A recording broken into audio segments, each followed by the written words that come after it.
예수님께서는 데가볼리 지역에서 귀신 들린 사람을 고쳐주십니다. 바로 돼지들에게 귀신이 들어가게 했던 사건입니다. 이후에 예수님은 배를 타셔서 건너편인 가버나움 지역으로 가십니다. 예수님이 바닷가에 있다는 것이 알려지자 많은 사람들이 몰려들었습니다. 그 많은 사람들 중에는 회당장 야이로가 있었습니다. 야이로 회당장은 자신의 어린 딸이 죽게 되었으니 기적을 일으켜 낫게 해달라고 예수님께 도움을 요청합니다. 예수님은 이 요청에 응하여 제자들과 예수님을 보러 온 많은 무리들과 함께 이 회당장의 집으로 향하여 가고 있었습니다. 그때에 오늘 말씀에 중요한 인물인 혈루증 여인이 등장하게 됩니다. 혈루증이란 것은요, 자궁에서 출혈이 계속되는 병으로 보입니다. 자궁 근종일 수도 있고요, 암일 수도 있고요. 어쨌든 자궁에서 문제가 일어난 병으로 정확히 어떤 병인지는 알 수 없으나 내 몸에서 피가 계속 나는 것을 보는 것은 정신적으로도 큰 고통일 것입니다. 그리고 생리통과 같은 육체의 고통도 수반되었을지도 모릅니다. 이런 병을 1년, 2년, 그렇게 시간이 지나 12년을 앓고 있는 여인이라고 합니다. 남자들은 잘 공감이 되지 않겠지만 여성분들께서는 바로 공감이 되시겠죠. 그것이 얼마나 힘든 것인지요. 남녀 누구나 다 공감이 되도록 한 예를 들자면 코피가 하루에 한 번씩 계속 난다고 상상해 볼까요? 코피가 나는 것이 별것 아닌 것 같지만 막상 경험해 보시면 이게 얼마나 불편한지 아시게 될 겁니다. 또 이런 코피가 며칠 동안 내내 계속 나는 것을 보면 슬슬 걱정이 되죠. 큰 병에 걸린 것은 아닌지, 죽는 병에 걸린 것은 아닌지 스트레스로 다가옵니다. 그래서 일주일 동안 코피가 난다면 누구라도 다 병원에 가게 될 것입니다. 혈루증을 앓고 있는 이 여인 역시 의사를 찾아다녔습니다. 당시에는 의사들에게 들어가는 진료비가 비싸서 돈이 좀 있어야 진료받을 수 있었다고 합니다. 돈이 좀 들더라도 이런 중한 병을 가지고서 마냥 참을 수만은 없겠죠. 그래서 이 여인 역시 많은 의사들을 찾아다녔습니다. 이 여인이 12년 동안 혈루증을 앓으면서 몇 명의 의사를 만났을까요? 한 의사를 만나 치료를 받다가 결국 안 나아서 또 다른 의사를 만나고 그래도 안 나아서 또 다른 의사를 찾아다니고 하면서 12년 동안 치료되기 위해서 애를 썼을 것입니다. 몸에 좋다는 음식을 먹었을 것이고요. 또 병을 낫게 해준다는 약을 먹었을 것이고 온갖 민간요법으로 다 찾아서 해봤을 것입니다. 그런데 결론은 26절 말씀에 의하면 많은 괴로움을 받았고 가진 돈도 다 써버렸고 아무 효과도 없이 오히려 병은 더 깊어졌다고 말씀하고 있습니다. 근데 그때에 무슨 소식이 들렸을까요? 예수님의 소문을 들었습니다. 귀신 들린 사람에게서 귀신이 나가게 하고 파도를 잠잠하게 하고 또 병든 사람을 낫게 한다는 소문을 들었습니다. 이 혈루증에 걸린 여인에게 예수님의 소문은 희소식이었을 것이고 마지막으로 기댈 수 있는 자신을 낫게 해줄 방안이었을 것입니다. 예수님의 소문을 듣고 바닷가로 갔을 때에 그 풍경이 어땠을까요? 회당장이 자신의 딸을 낫게 하려고 예수님과 함께 하고 있었고 그 외에도 수많은 사람들이 따르고 있었습니다. 그 수많은 인파를 뚫고 가는 것이 쉽지 않았을 것입니다. 연예인이 나타났을 때에 굳이 그 연예인이 팬이 아님에도 불구하고 그 연예인의 얼굴을 보려고 가까이 다가가고 또 악수하려고 하고 또 안아보려고 하는 사람들이 얼마나 많습니까? 사람들이 빽빽하죠. 마찬가지로 예수님을 보러 온 수많은 사람들이 빽빽하게 둘러싸고 있음에도 불구하고 혈루증 여인은 그 무리에 끼어서 사람들을 뚫고 예수님의 뒤까지 도달해서 예수님의 옷에 손을 댑니다. 그녀가 예수님의 옷에 손을 댄 것은 28절 말씀과 같이 예수님의 옷에만 손을 대어도 구원을 받을 것이다, 병이 낫게 될 것이다 믿음이 있었기 때문입니다. 왜 하필 옷을 잡아도 나을 것이란 믿음이 있었는가에 대한 부분은 이 당시의 풍습을 알면 이해하기 쉽습니다. 그 전에 먼저 오늘 본문 27절 말씀을 보면요, 예수님의 옷에 손을 대었다고 되어 있는데 같은 내용을 담고 있는 마태복음 9장 20절 말씀에 의하면 겉옷가, 즉 겉옷의 가장자리를 만졌다고 좀 더 자세하게 알려주고 있습니다. 여기서 겉옷의 가장자리가 단순히 옷의 끝단을 말하는 것이 아닙니다. 과거에 이스라엘 사람들이 입었던 겉옷이 무엇인지 우선 알아야 하는데요, 당시 이스라엘 사람들이 입었던 겉옷의 모양은요, 오늘날 우리 현대인이 입고 있는 이런 옷이 아니고요, 담요와 같은 아주 큰 넓은 천으로 되어 있었습니다. 그리고 내 귀퉁이에는 술이라고 하는 실로 매듭지어진 끈이 달려져 있었습니다. 마치 조선시대에 놀이개라고 하는 장식이 있었지 않았습니까? 그런 놀이개와 비슷하게 생긴 매듭이 겉옷의 내 귀퉁이에 달려져 있는 것이죠. 이렇게 겉옷의 내 귀퉁이에 술이 달려져 있는 이유가 있는데요, 그것은 바로 하나님의 말씀을 기억하기 위해서였습니다. 민수기 15장 38절에서 39절 말씀을 읽도록 하겠습니다. 이스라엘 자손에게 명령하여 대대로 그들의 옷단 귀에 술을 만들고 청색끈을 그 귀의 술에 더하라. 이 술은 너희가 보고 여호와의 모든 계명을 기억하여 준행하고 너희를 방종하게 하는 자신의 마음과 눈의 욕심을 따라 음행하지 않게 하기 위함이라. 자, 옷에 달린 술을 보면서 하나님의 계명을 기억하여 지키고 마음을 다스리며 욕심 때문에 음행하지 않도록 하는 것이죠. 예수님 당시에는 바리새인과 서기관들이 자신의 종교적 열심과 경건성을 드러내기 위해서 이 술을요, 일부러 다른 사람들보다 더 길게 늘어뜨리고 다녔습니다. 마치 수염을 길게 늘어뜨리고 있으면 어떤 도인 같은 분위기가 나지 않습니까? 일종의 그런 보여주기식으로 하고 다닌 것이죠. 옷단에 술에 의미를 부여하는 풍습이 있어서 그런지 1세기 랍비 문헌에는 이런 말이 있습니다. 온전하지 않은 자가 온전한 자의 옷단 술에 손을 대면 온전해진다. 이게 무슨 말인가 하면은 병든 자가 영험한 능력이 있는 사람의 옷에 달린 술을 만지면 병이 낫는다는 뜻입니다. 이런 생각이 있었던 이유는 겉옷에 달린 옷단, 그 술, 그 매듭에는 그 사람이 하나님과 맺고 있는 관계성을 의미하는 영적인 상징물이라고 생각했기 때문입니다. 우리가 공포 영화를 보면요, 귀신에게 대항하기 위해서 십자가를 붙들고 기도하는 장면이 나올 때가 있습니다. 마찬가지로 유대인들은 이 겉옷의 옷단 술에 어떤 영적인 힘이 있다고 믿었습니다. 그래서 혈루증을 앓고 있는 이 여인도 예수님의 겉옷 아무 부분을 잡았던 것이 아니라 이 옷단 술에 손을 댄 것입니다. 예수님의 겉옷에 달린 술에 손을 대고 나서 12년 동안 온갖 치료를 해도 낫지 않았던 그 병이 딱 사라진 것입니다. 29절 말씀에 이 여인이 병이 나은 줄을 몸에 깨달았다, 이렇게 말씀합니다.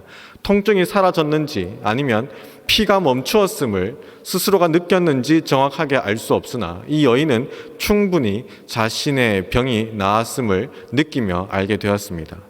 이 여인은 병이 나았음을 느끼고 순간 기뻤을 텐데요, 여인의 병이 나은 그 순간에 걷고 있던 예수님께서 갑자기 멈추십니다. 예수님은 능력이 자기에게서 나간 줄을 아시면서 무리를 돌아보며 누가 내 옷에 손을 대었느냐 하고 물으십니다. 예수님은 옷에 손을 댄 것으로 누군가가 치유되었음을 알게 되셨습니다. 그리고 그 사람이 누구인지 물어보십니다. 예수님의 말씀을 들은 제자들은요, 31절 말씀과 같이 곧바로 대답합니다. 31절입니다. 제자들이 여짜오되 무리가 에워싸 미는 것을 보시며 누가 내게 손을 대었느냐 물으시나이까 하되, 무리가 우리를 에워싸 밀고 있는 것을 보고 계시지 않습니까? 그런데 어째서 누가 손을 대었느냐고 물으십니까? 라고 대답하였습니다. 제자들 입장에서는 예수님의 말씀이 이상합니다. 사람들이 이렇게 많이 몰려와서 마치 사람이 가득 찬 버스에 탄 것처럼 몸이 저절로 밀려서 걸어가는 지경인데, 누가 손을 대었느냐고 물어보시면 어떻게 누구 한 명을 특정 지을 수 있느냐라는 것입니다. 그러나 예수님은 제자들에게 물으신 것이 아니었습니다. 바로 자신의 옷에 손을 대고 치유받은 그 사람에게 어서 자수해봐 라고 말씀하신 것이었습니다. 예수님의 말씀을 들은 이 혈루증 여인은 이렇게 반응합니다. 33절입니다. 여자가 자기에게 이루어진 일을 알고 두려워하여 떨며 와서 그 앞에 엎드려 모든 사실을 여쭈니, 이 여인은요, 두려워하여 떨면서 예수님께 다가와 엎드렸습니다. 33절 말씀에서 이 여인이 두려워하여 떨었다고 분명히 말씀하고 있으며 예수님 앞에 엎드렸다는 말씀을 통해 지금 이 여인은 심히 두려워하고 있다는 것을 뒷받침해주고 있습니다. 이 여인이 두려워한 이유는 두 가지가 있습니다. 첫 번째는 자신이 깨끗이 나았다는 것은 자신을 낫게 한 예수님이 소문과 같이 선지자 또는 하나님의 아들임을 깨달았기 때문입니다. 두 번째는 자신이 정결법을 어겼기 때문입니다. 우선 정결법에 대해서 알아보겠습니다. 레위기 15장 24절에서 25절 말씀입니다. 만일 여인의 피의 유출이 그의 불결기가 아닌데도 여러 날이 간다든지 그 유출이 그의 불결기를 지나도 계속되면 그 부정을 유출하는 모든 날 동안은 그 불결한 때와 같이 부정한즉 그의 유출이 있는 모든 날 동안에 그가 눕는 침상은 그에게 불결한 때의 침상과 같고 그가 앉는 모든 자리도 부정함이 불결한 때의 부정과 같으니. 자, 이 레위기 말씀에 의하면요, 여성들은 월경을 하는 기간 동안 부정하고 그 외에도 출혈이 있다면 그 기간 동안 부정하다고 말씀합니다. 여성이 출혈하고 있는 기간, 즉 부정한 중에 다른 사람이 그 여인이 누웠던 자리에 눕거나 또 그 여인이 앉았던 의자에 앉거나 또 그 여인과 접촉하게 되면 물건이든 사람이든 모두가 부정하게 됩니다. 이 여인과 접촉하여 부정하게 되면 그 사람도 7일 동안 부정해집니다. 따라서 혹여나 이 부정한 여인과 부딪히거나 접촉을 했다면 그 사람은 목욕을 하고 옷을 빨아야 했습니다. 왜 이런 율법이 있었는지가 궁금하겠지만 접어두고요. 지금 중요한 것은 이런 율법이 있었기 때문에 다수가 부정함을 입지 않기 위해서는 혈루증을 앓는 여인은 사회에서 축출당할 수밖에 없었다는 것입니다. 심지어 이 여인은 성전에 출입하거나 회당에서 예배할 수 없었습니다. 코로나의 자가격리와는 비교할 수 없는 매우 엄격한 조치였습니다. 마치 문둥병자와 유사한 처지에 놓이게 된 것입니다. 그러면 다시 본문으로 돌아가 볼까요? 이 혈루증을 앓던 여인은 예수님을 만나기 위해서 어떻게 했습니까?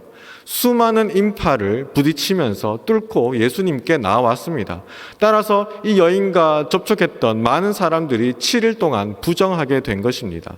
다시 말해서 이 혈루증을 앓던 여인은 레위기 말씀의 정결법을 어긴 것입니다. 이것은 군중들을 분노하게 할 수 있고 성난 군중에 의해서 목숨이 위험해질 수도 있습니다.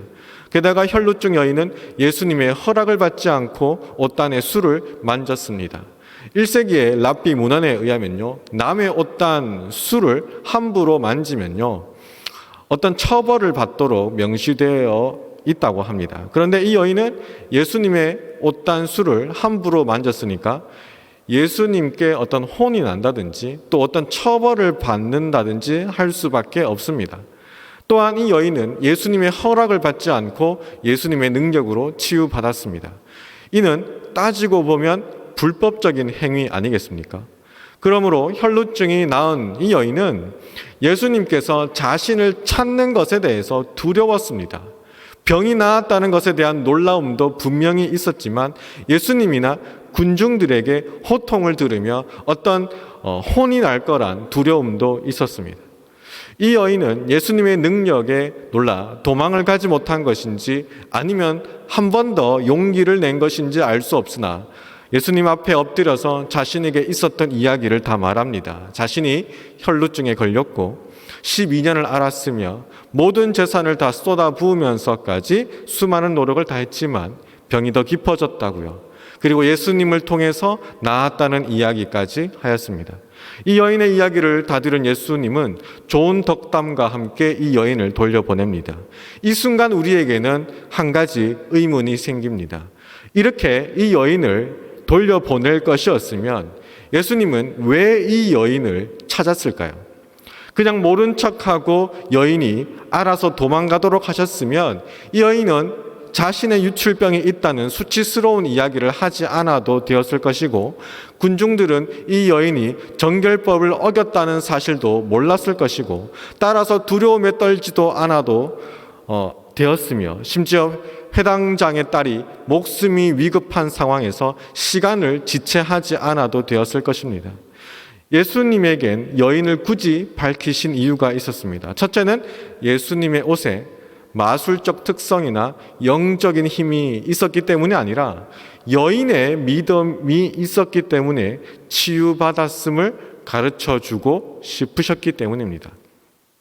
둘째는 그녀가 사회에서 격리당하고 배제됨의 고통에서 해방되어서 다시 공동체로 보내는 선언을 해주시기 위해서였습니다. 34절 말씀을 읽어보겠습니다. 예수께서 이르시되 딸아 네 믿음이 너를 구원하였으니 평안히 가라 내 병에서 놓여 건강할지어다. 예수님께서는 이 여인에게 너의 믿음이 구원하였다고 분명히 말씀하고 있습니다. 이 여인은 옷을 만짐으로 자동적으로 치유가 된 것이 아니라 믿음이 있었기 때문에 나았습니다. 31절 말씀과 같이 수많은 무리들도요, 이 혈루증을 앓던 여인과 같이 예수님과 접촉이 있었습니다. 예수님께서 분명히 옷에 달린 술에 영험한 능력이 있는 것이 아니라 여인의 믿음 때문이라 말씀하셨습니다. 따라서 군중들이 꼭 예수님의 옷에 달린 술을 만진 것이 아니라 할지라도 그들에게 믿음이 있었다면 그들의 병이, 그들의 아픔이 다 나았을 것입니다. 그 많은 군중들 모두가 건강한 사람이었다고 생각하시나요? 말씀드렸던 것처럼 당시에는 의사에게 진료를 받으려면 많은 돈을 지불해야 했습니다. 오늘날처럼 병원이 흔한 것도 아니었습니다. 치료를 받지 못하기 때문에 그들에게 한두 개의 병은 당연히 가지고 있었을 것입니다. 그러나 회당장의 딸을 만나러 가는 길에서 이 혈루증을 앓던 여인 외에는 그 누구도 병 고침을 받지 못했습니다. 군중들에게는 믿음이 없었습니다. 그저 누군가의 병을 고치는 기적을 구경하고 싶었을 뿐이었습니다. 다만 이 혈루증 걸린 여인은 예수님에 대한 소문을 듣고 믿었습니다. 예수님이 자신을 고쳐주실 수 있다는 믿음이 있었습니다. 이 여인이 각오한 믿음이 어느 정도라고 생각하십니까? 정결법을 어긴 것을 들켰다가는 수많은 사람들에게 화를 당할 수도 있었습니다. 그것을 각오하고 예수님을 찾아간 것은 그녀에게는 그만한 절박함도 있었지만 나을 것이라는 믿음이 있었기 때문입니다. 예수님께서는 그녀에게 그녀의 믿음을 칭찬해 주고 싶었습니다. 그리고 예수님은 이 여인의 믿음을 드러내면서 이 여인이 병에서 구원받은 것처럼 천국은 믿음이 있는 자가 구원받는 것이라고 전달하고 계십니다. 예수님께서 그녀를 부르신 이유 두 번째는 그녀가 공동체로 돌아가서 평안하길 원했기 때문이었습니다. 그녀는 12년 동안 고립된 생활을 하였습니다. 그녀 자체가 부정한 사람이었기 때문입니다. 사람을 만나는 것, 공동체와 함께하는 것은 그녀에게 불가능한 것이었습니다. 정결법에 의하면 부정한 자가 유출이 끝나든지 어떤 병이 났든지 그 부정함의 기간이 끝나면 제사장에게 가서 속죄제를 드리고 공동체에서 온전히 함께 할 수 있었습니다. 그래서 예수님께서도 여인에게 너는 완전히 다 나았으니 이제부터는 사람 만나기를 두려워하지 말고 공동체로 돌아가 평안하라. 이렇게 말씀하신 것입니다. 그런데 예수님의 이런 축복과 깨끗이 나았다는 선포하는 말씀 중에서 신기한 호칭이 있습니다. 바로 혈루증이 나은 여인에게 따라라고 말씀하신 것입니다.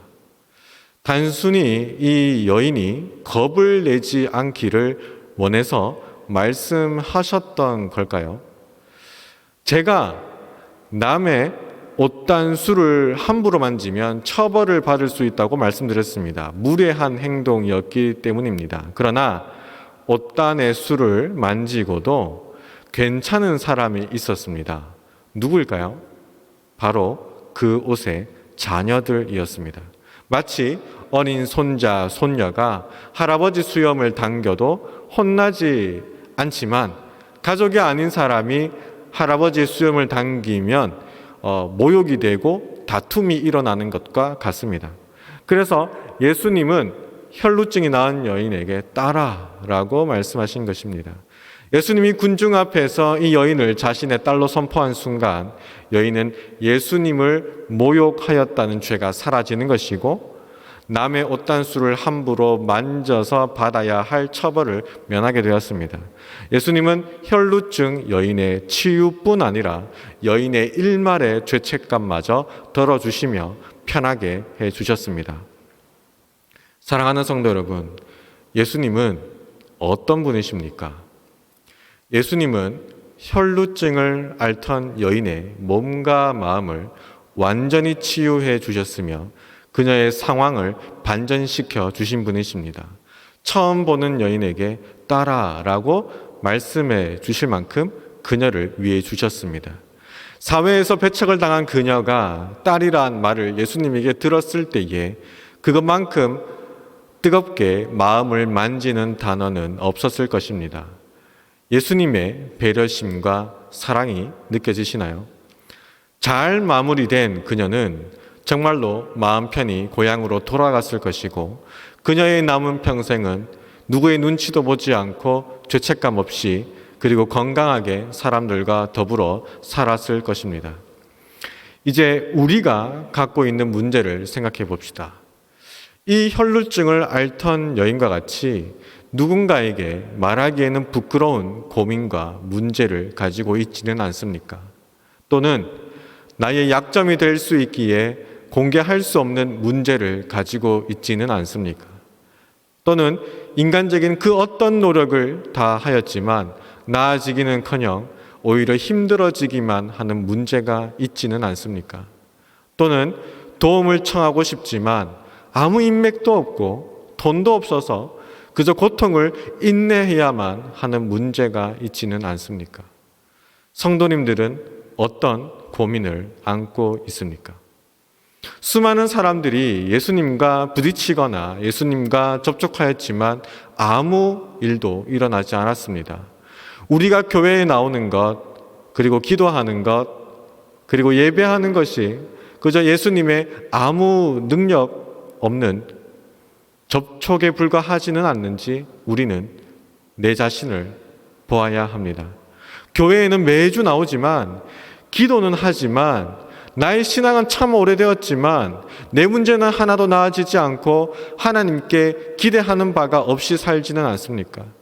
그렇다면 나에게는 이 혈루증의 여인과 같은 믿음이 있는지 내 자신을 보아야 합니다. 물론 내가 가지고 있는 문제가 해결되지 않은 채로 나아지지 않은 채로 너무나 오래되어서 이제는 만성이 되어서 그 좌절감이 너무나 커서 해결될 것이라는 기대감이 없이 포기하고 살 수 있습니다. 저도 그 마음을 이해합니다. 이 혈루증을 앓던 여인 역시 12년이나 앓았습니다. 12년 동안 희망을 갖고 치료하다가 포기하였다가 다시 또 희망을 붙잡고 치료를 받다가 포기하였다가 그러길 여러 번 했을 것입니다. 그러나 이 여인은 예수님의 소식을 듣고 믿었습니다. 다시 희망을 가졌습니다. 그 믿음이 있기에 용서를 내어 사람들 사이로 들어갔습니다. 그 믿음이 있기에 예수님의 옷을 만졌습니다. 우리에게 이런 용기가 있기를 원합니다. 우리에게 이런 믿음이 있기를 원합니다. 너무나 힘들어서 포기하였던 그 마음 다시 한번 붙잡기를 원합니다. 희망을 갖기를 원합니다. 병이 있으십니까? 무슨 병인지 모르는 어떤 고통을 가지고 있지는 않습니까? 낫기를 기대하십시오. 문제가 있으십니까? 해결되길 기대하십시오. 내가 원하는 대로 다 이루어지지 않을 수도 있습니다. 혈루증 여인과 같이 12년이라는 긴 세월 동안 고통 속에서 보내야 할 수도 있습니다. 하나님이 나를 버리셨다고 생각할 수도 있습니다. 그러나 예수님이 이 여인을 어떻게 하셨는지 들으셨잖아요. 예수님이 어떻게 우리를 위해서 죽으셨는지 아시잖아요. 기대합시다. 예수님을 붙잡읍시다. 과거에 내가 포기했더라도 또는 지금 당장은 내가 포기할 수 있어도 믿음을 버리지 않기를 원합니다. 예수님이 말씀하셨습니다. 네 믿음이 너를 구원하였으니 평안히 가라. 혈루증 여인에게 이루어진 말씀이 오늘날 우리에게도 이루어지기를 소망합니다. 믿음을 갖고 전진하는 우리 모두가 되기를 소망합니다.